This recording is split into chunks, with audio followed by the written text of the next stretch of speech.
सब मिथिलावासी के गोर लागै छी। आइ हम एगो चैतावर बटगबनी गाबै छी। नीक लागत। कोने फूले फूले आधी आधी रतिया, कोने फूले फूले भोर भिन सरवा हो राम।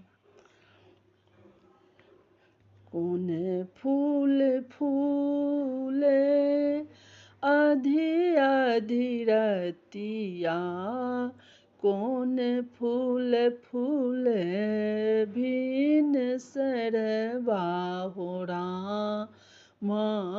कोने फूले फूले भिन सरवा हो राम।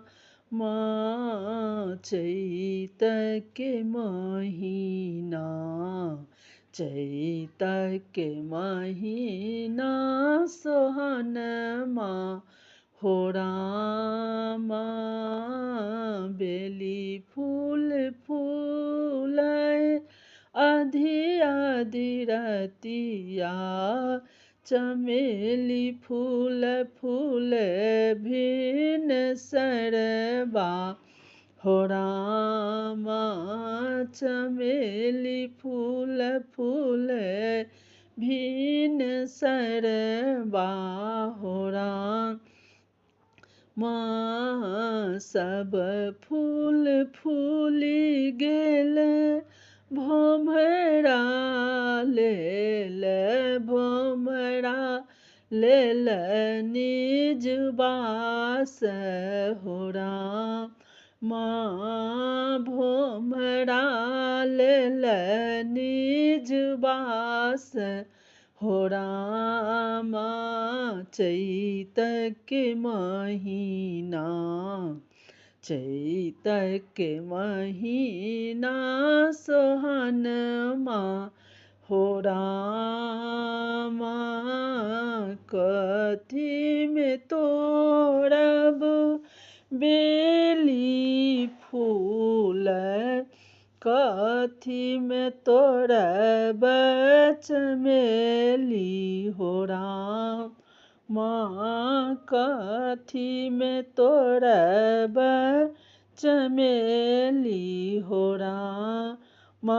चैत के महीना, चैत के महीना सोहनमा हो राम। खोइचा में तोड़ब बेली फूल, डाली में तोड़ब चमेली हो राम। डाली में तोड़ब चमेली हो राम। सब फूल लाए पिया के सजिया सजायब, सब फूल लाए पिया के सजिया सजायब। चैत के महीना सोहनमा हो राम।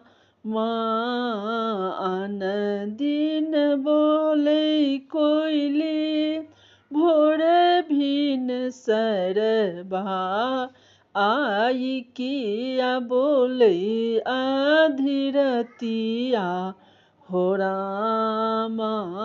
आई किया बोलै आधी रतिया हो राम।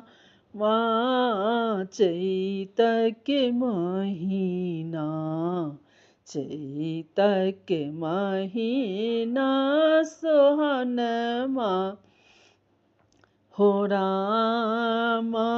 फूल गमक पिया उठल चहाई, उठी पिया चलला परदेस हो राम। उठी पिया चलला परदेस हो राम। चैत के महीना, चैत के महीना सोहनमा हो रामा। सब मिथिलावासीके हमरा तरफसँ बहुत बहुत धन्यवाद। आशा करै छी चैतावर बटगबनी छी नीक लागत हमर भजन कीर्तन चैनलके जरूर सब्सक्राइब लाइक कऽ देबै। जय मिथिला जय मैथिली।